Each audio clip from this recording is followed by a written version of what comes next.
রাশিয়ার ব্যাংক খাতের ওপর বড় পরিসরে নিষেধাজ্ঞা দিতে চান যুক্তরাষ্ট্রের প্রেসিডেন্ট ডোনাল্ড ট্রাম্প। দেশটির ওপর শুল্ক আরোপও করতে চান তিনি। ইউক্রেন যুদ্ধ ঘিরে কিয়েভের সঙ্গে একটি শান্তি চুক্তিতে পৌঁছানোর আগ পর্যন্ত এই নিষেধাজ্ঞা থাকবে। নিজ মালিকানাধীন সামাজিক যোগাযোগ মাধ্যম ট্রুথ সোশ্যালে এসব কথা বলেছেন ট্রাম্প।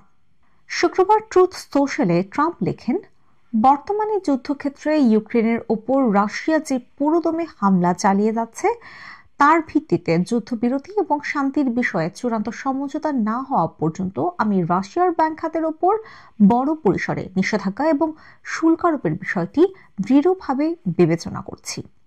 দ্বিতীয় মেয়াদে ক্ষমতায় বসার পর থেকে ইউক্রেন যুদ্ধ থামাতে তৎপর হয়েছেন ট্রাম্প। এ নিয়ে রাশিয়ার সঙ্গে আলোচনায় বসেছে তার প্রতিনিধি দল, তবে ইউক্রেনের সঙ্গে আনুষ্ঠানিক কোনো আলাপ করেননি তিনি।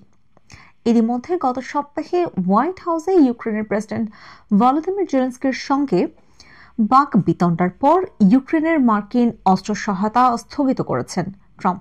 একই সময়ে ইউক্রেন যুদ্ধ থামাতে এবং মস্কোর সঙ্গে কূটনৈতিক ও অর্থনৈতিক সম্পর্ক এগিয়ে নিতে রাশিয়ার উপর আরোপ করা কিছু নিষেধাজ্ঞা হোয়াইট হাউস শিথিল করার পরিকল্পনা করছে বলে জানায় রয়টার্স। ইউক্রেন যুদ্ধ ঘিরেই ওই নিষেধাজ্ঞাগুলো দিয়েছিল সাবেক মার্কিন প্রেসিডেন্ট জো বাইডেনের প্রশাসন।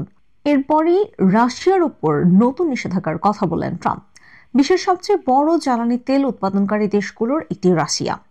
বাইডেনের আমলে রাশিয়ার তেল রপ্তানির উপর বিধিনিষেধ দিয়েছিল ওয়াশিংটন। রুশ জ্বালানি প্রতিষ্ঠান এবং তেলবাহী জাহাজগুলোর ওপরেও নিষেধাজ্ঞা দেওয়া হয়েছিল। নিষেধাজ্ঞার তালিকায় ছিল রাশিয়ার জ্বালানি খাত সংশ্লিষ্ট প্রায় 100টি গুরুত্বপূর্ণ প্রতিষ্ঠান, যার মধ্যে ব্যাংক ও বেসরকারি প্রতিষ্ঠান রয়েছে।